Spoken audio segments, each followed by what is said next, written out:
Are you sick and tired of gambling your hard-earned money on Madden packs? Look no further than my sponsor, MMOEXP, for the cheapest and most reliable MUT coins on the market. And don't forget to use code Ferdy at checkout for 5% off. What's going on, guys? Today we have Week 2 Team of the Week. And today let's talk about these cards, man. Let's just go through each and every card and I'll give you my thoughts on them. Are they worth picking up? Are they worth adding? And we're just going to get started here with Sky Moore. Sky Moore is a 5'10", 84 speed wide receiver with 89 acceleration. And even I would say the only time you're probably using this card is if you have like a budget Chiefs team. Outside of that, Sky Moore probably shouldn't see your field, although he does have really good acceleration. The speed's not there to match it, unfortunately. Even that kick returner, I would say this card's not worth it because of that carrying. And then we have Terrell Bernard, who I believe is a left outside linebacker. Again, these kind of cards right here just don't translate into Madden. For example, a guy like Matt Milano, who is just a demon in real life. The dude is an absolute gremlin in real life, one of the best defensive players in the league, debatably. I mean, the dude's so underrated. I think he's so underrated personally. As a Jets fan, I get to see that dude go crazy against us every single time. But cards like him don't play well in Madden. One, because they're linebackers, and two, because they give him no pass rush. And, you know, if the linebacker can't pass rush, in my opinion, what good is he? You know what I mean? Unless they give him free lurker, what good is he? Next, we have Isaiah Oliver, 84 speed cornerback. And again, I mean, not even on a Niners team are you probably using this card. I know he's 6'2", 210. But you're probably not using much of these cards. And I think EA's been kind of missing the mark on some of the lower overall cards recently. But I say that, and then they give us Raheem Mostert. So Raheem, I mean, for a lot of his theme teams, he's going to be probably the best running back. Niners, best running back. Bears, he's the best running back. Browns, he's the best running back. Dolphins, also the best running back. And Ravens, the best running back. So for these theme teams right here, major W. But also, if you have just a budget, no money spent team or just getting started, Raheem Mostert's he's a great buy. He's genuinely a great buy with the 87 speed, 89 acceleration.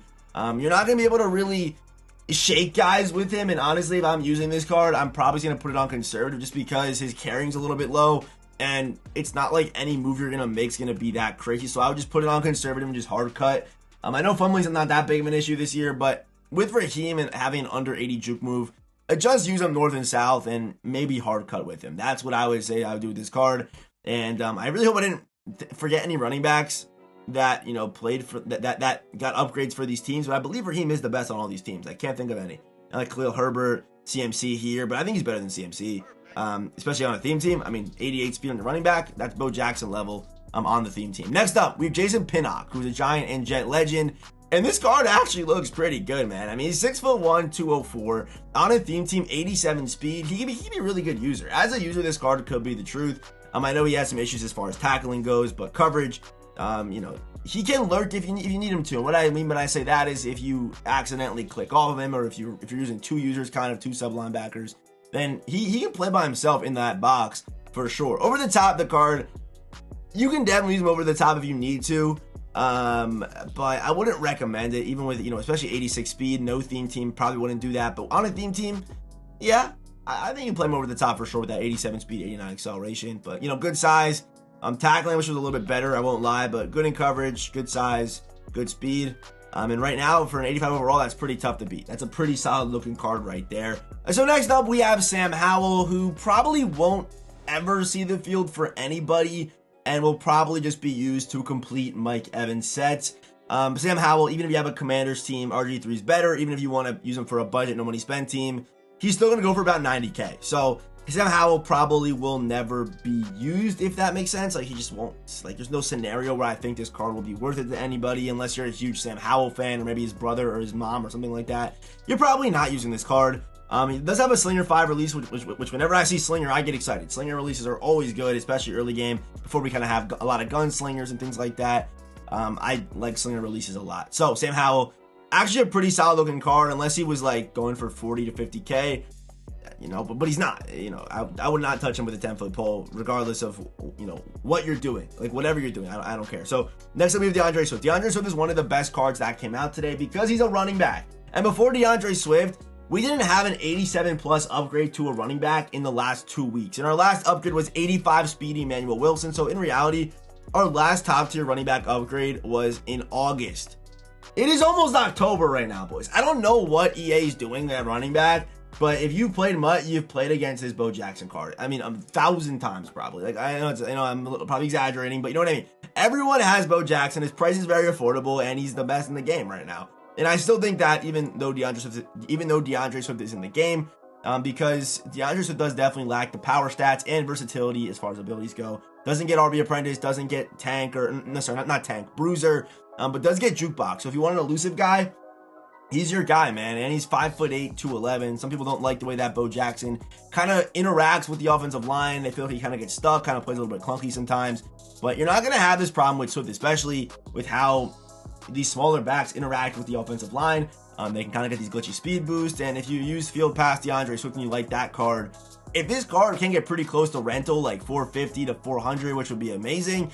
I don't think he does get to that. I'd be surprised if he did. I think he kind of does settle at about 500 to 475. That's my prediction for DeAndre Swift. But what does matter is if people are going to be chasing, opening up packs and trying to get that Mike Evans card, which I think some people will because he is 6'5" and people like height so much.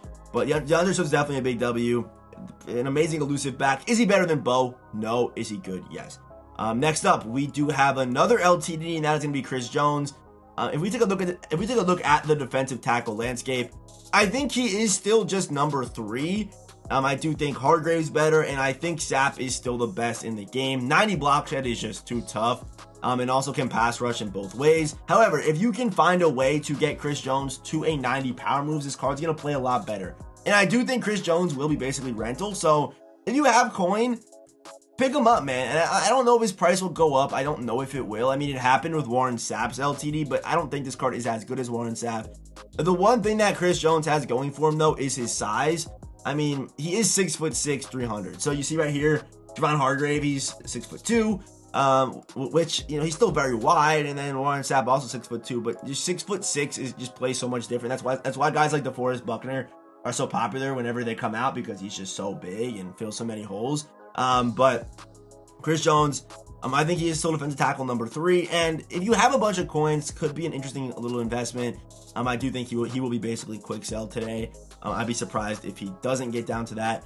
And next up, we have what I guess is the face of this drop, and that is Mike Evans. 88 speed with 86 acceleration, 6'5", 231. And this card immediately will be compared to Calvin Johnson. I do not think he is as good as Calvin Johnson. I think Calvin is much more well-rounded as far as route running goes. However, Mike Evans does have 90 mid route running and 88 deep, but this card is just going to be used as a deep threat. Unless you have a lot of plays where the corner routes are already on the field and good post routes and good man beaters are already on the field, you're not really going to be able to see that 90 mid route running on Mike Evans. And if you're someone like me who's already become super reliant on having slot apprentice, this card might be a little bit hard for you to use, and I would probably still stick with Calvin because of that slot apprentice. And also Tyreek Hill does get it too, and Tyreek has 90 speed and things like that. But again, speed isn't really everything this year. I've seen guys with 4 less speed than Tyreek Hill man him up in man-to-man coverage. That's just how the game plays this year, unfortunately. But Mike Evans, he'll be very good. He'll definitely bail you out in those tough scenarios. And my God, did he ball out this weekend, dude? I mean, 6 receptions, 171 and a touchdown.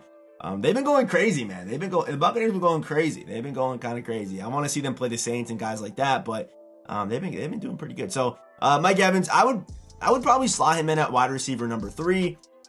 And yeah, I mean, a receiving core of Mike Evans, Tyreek Hill, and Calvin Johnson, that's pretty good. Because you have your deep threats, you have 2 deep threats. I'd put Slotto on probably Calvin. And that's a lot of versatility at wide receiver. Guys that can do different things, guys that can kind of do the same thing, guys that are just solid all around. So if that's your receiving core, that's very good. I mean, I think Mike Evans is going to play great.